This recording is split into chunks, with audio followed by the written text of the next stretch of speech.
બનાસકાંઠાના અંબાજી આજુબાજુના મહત્તમ વિસ્તાર આદિવાસી અને પછાત વિસ્તારો છે।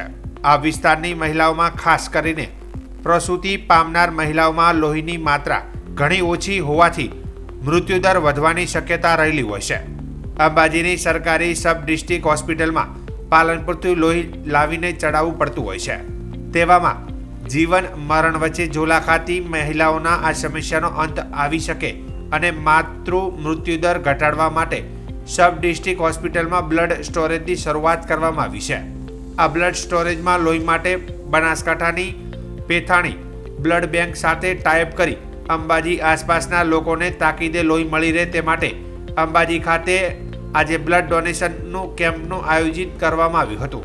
તેમાં હોસ્પિટલના સુપ્રિન્ટેન્ડન્ટ સહિત અન્ય સ્ટાફ સહિત મોટી સંખ્યામાં સ્થાનિક લોકોએ બ્લડ ડોનેશન કર્યું હતું, જે 60 બોટલ ઉપરાંત બ્લડ એકત્રિત કરી અંબાજીનું બ્લડ સ્ટોરેજમાં સતત લોહી મળી રહે તેવા પ્રયાસો કરવામાં આવ્યા છે। આ બ્લડ સ્ટોરેજ અને રક્તદાન કેમ્પ આદિવાસીઓ મહિલાઓમાં મૃત્યુદર ઘટાડવામાં અસરકારક સાબિત થશે।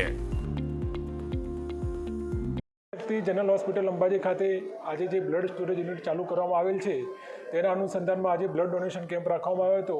આનો મુખ્ય ઉદ્દેશ્ય જે ટ્રાઇબલના દર્દી હોય તેમજ જે ડિલિવરીના દર્દી હોય તેને જરૂરિયાત પડે ત્યારે લોહી લેવા માટે એમને પાલનપુર જવું પડતું હતું અને આ બ્લડ સ્ટોરેજ સેન્ટર ચાલુ કરવાના કારણે તેઓને જે સરકારની જે યોજના તેમજ પીએમજીવાય યોજના છે તેમને સંપૂર્ણ ફ્રીમાં લોહી મળી રહેશે, જેના કારણે તેમનું મૃત્યુદર પણ ઘટી શકશે અને જરૂરિયાતવાળા દર્દીને આપણે લોહી પણ પૂરું પાડી શકીશું।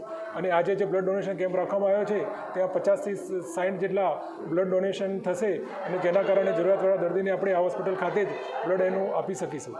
અને બ્લડ સ્ટોરેજ સેન્ટર ચાલુ કરવાના કારણે જે ડિલિવરી તેમજ અન્ય દર્દીઓને લોહીની જરૂર પડે ત્યારે એને આપણે તાત્કાલિક લોહી પૂરું પાડી બ્લડ સ્ટોર કરી શકીએ તો જરૂરિયાતવાળાને તાત્કાલિક બ્લડ આપી શકીએ।